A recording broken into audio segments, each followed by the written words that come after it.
Brian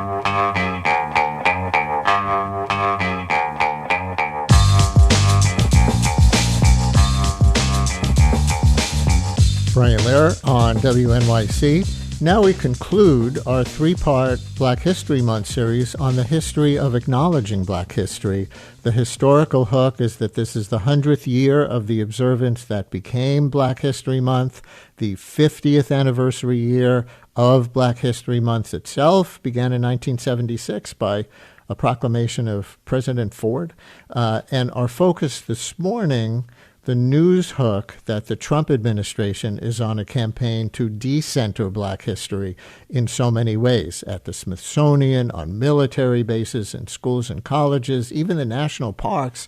We'll mention how he did it there last month, if you haven't heard that one yet, and the efforts to counter what the president calls woke history in general. So they are aimed at other groups too. We saw the removal of the rainbow flag from the Stonewall National Monument, of all places. But we're focusing on the particular efforts aimed at African Americans in this series for Black History Month. So I'm joined for today by Marc Morial, President and CEO of the National Urban League and former mayor of the great city of New Orleans. Among other things, Marc has an article in the Washington Informer called "The Fight to Preserve Black History is the Fight to Save America." And on a personal note, listeners, some of you know, I was supposed to interview Marc Morial on stage at our Martin Luther King's birthday event at the Apollo Theater Complex, but I had last-minute family health issues that I had to help out with and not attend. I was really sorry to miss that, as I have co-hosted the Apollo King Day event many times. So, Marc, I appreciate that you're giving me this rain check and coming on to close out this series. Welcome back to WNYC. Well, hey, thank you for all of what you do, and thank you to WNYC as well for all that it does. In the event at the Apollo was certainly sensational and outstanding, and I'm always honored to be able to speak about Black History Month and what it means and why it's important. So let me start with something that's in the news right now that a lot of listeners may not even have heard. There's a George Washington exhibit in Philadelphia. The Trump administration ordered that it remove parts of the exhibit about the slaves Washington kept. Then last week, a federal judge, a George W. Bush appointee, ordered the censored parts put back in. What's your reaction to trying to completely erase that part of George Washington's story, not even have it as one piece of his whole story? What Trump is doing will fail. Let me say this. What Trump is doing will fail because it's so obscene, foul, and inconsistent with this idea of the First Amendment and the truth about American history. American history has great things. It has bad and it has ugly. It serves no purpose to try to sanitize, to try to erase the truth about African American history. When Trump attacks it, what he does is he elevates support for truth about Black history. All of these book bans, all of these efforts to take down exhibits have created a ferocious backlash in America. When you look at the polling, like the polling I've seen, there's simply not real support beyond far-right conservatives for any of these efforts to sort of suppress African-American history, LGBTQ history, Latino history, Native American history. It is foul and it is obscene, particularly because it's happening on the 250th anniversary of this nation. Yeah. We need to recognize the truth and celebrate the struggles to overcome the bad parts of American history, American slavery, the attempted extermination of Native Americans, all of these things, the internment of Asian Americans. This is nothing to suppress. This is something to say it happened, but that there are many who resisted it and many who are working to overcome it. So I feel, and I can tell you that I will, the National Urban League will, we will forcefully push back because what is happening is not right, and it is obscene, and it is foul, and it is inconsistent with the First Amendment. And it's interesting to me that you said it's going to fail because it's drawing more attention to this. It reminds me of the removal of the segment on Colbert the other week of the Democratic candidate for Senate from Texas. And then more people saw it on YouTube, which wasn't regulated in the same way, than would see a typical Colbert show on television. So maybe the bans draw more attention. So that George Washington example is one. There's also the recent announcement just last month, and I've mentioned this one on the show a few times already because honestly it blows my mind, that the national parks, which offer free admission on many national holidays, would stop offering that on MLK Day and Juneteenth. Instead, they're adding Trump's own birthday, June 14th, which is also Flag Day. That's the cover for it. He's saying it's for Flag Day. What signal does it send to your eye that it would even occur to someone to rescind the free admission on King Day and then actually go through with it? It's just racially motivated. There's no rhyme nor reason except to erase the honor and the dignity of Dr. King and the importance of Juneteenth in American history. And for any sitting president to attempt to create idolatry for themselves by renaming great arts institutions like the Kennedy Center, by, if you will, threatening that you will withhold money unless Penn Station is renamed after you, and now to say my own birthday is a day that we should celebrate. There will come a day when all of this is going to be erased and wiped out for what it is. It's an attempt to create an American tyranny. It's an attempt to create a cult of personality. And I think this is why you see the president's approval numbers, his personal approval numbers, and his job approval numbers sinking. We want a president who's going to focus on the problems that we all face in this country, not a president that wants to use the presidency to amass power and amass attention and amass wealth for himself.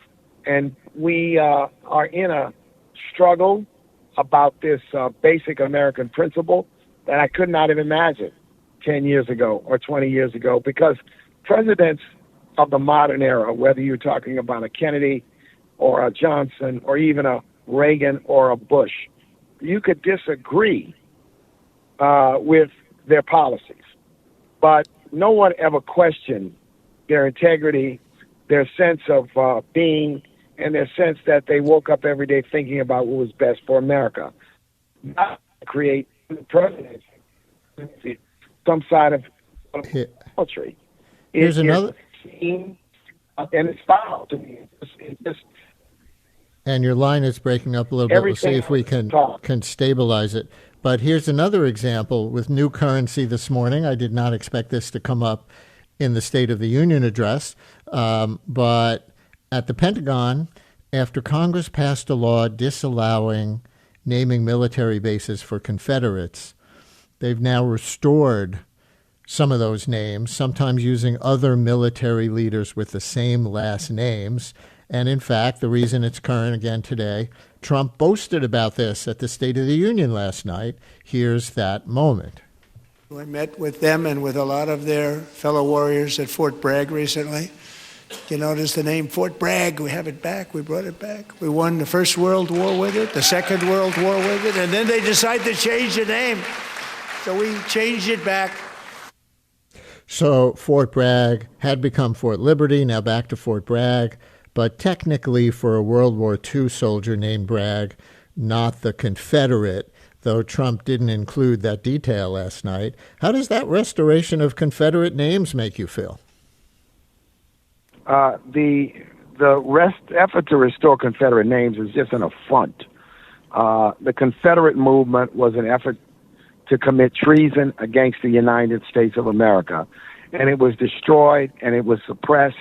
And in that period, since 1865, when the North won the war, it has been an arc and a struggle in this country towards liberty and justice for all. And the idea that you're going to celebrate people who, one, committed treason, number two, who were incompetent in their execution of their military initiatives and lost the war is just, once again, it's an affront and it's foul. What we have in America today is a struggle between yesterday and tomorrow. The notion that yesterday, let's return America to yesterday, to 1950, segregated, a caste system that marginalized women and African Americans, and somehow that's a better America, or an America of tomorrow, which is multi-gender, multi-racial, multi-religious, multi-ethnic. That's the battle line in America today.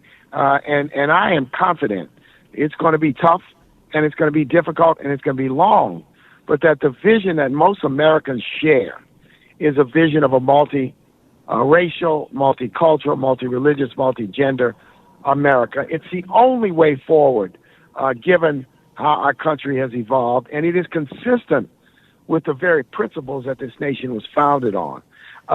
Trump has defied the Constitution. When he loses a Supreme Court decision, his statement is, I can do what I want.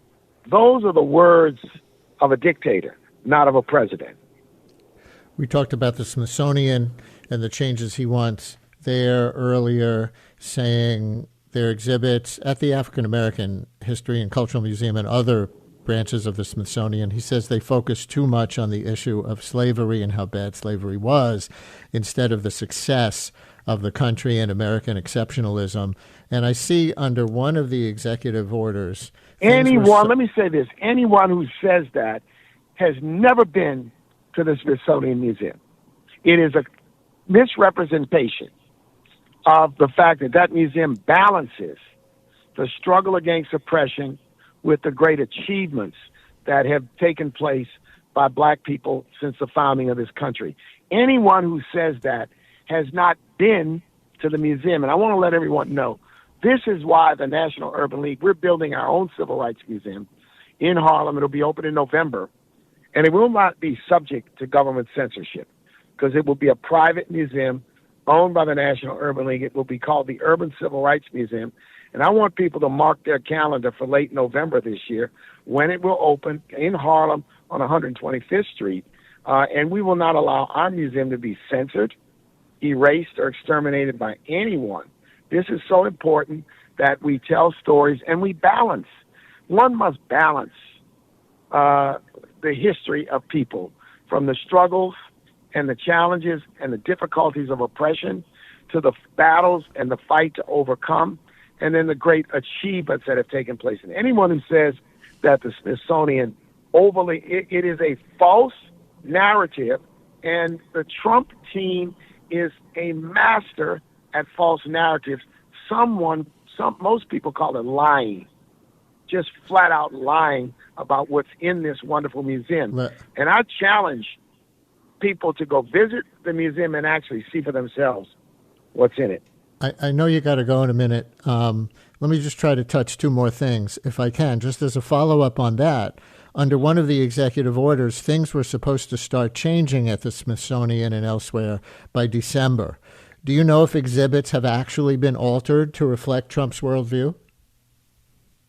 I'm not aware. I'm like you. I know what I see in the news.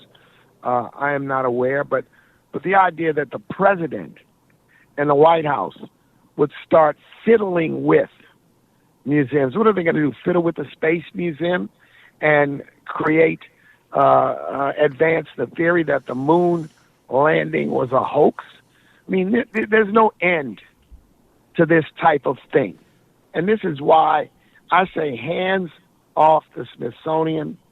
Let the scholars, let the historians, let the experts tell these stories authentically. I trust them to do it in a tasteful, balanced way. You mean the moon landing was real? What a theory. I'm kidding. But last question and big picture. And you were a mayor. You were the mayor of the great city of New Orleans. And so as mayor, you always would try to be mayor of all the people, as mayors do, as heads of state theoretically do. Are these things mutually exclusive, in your opinion?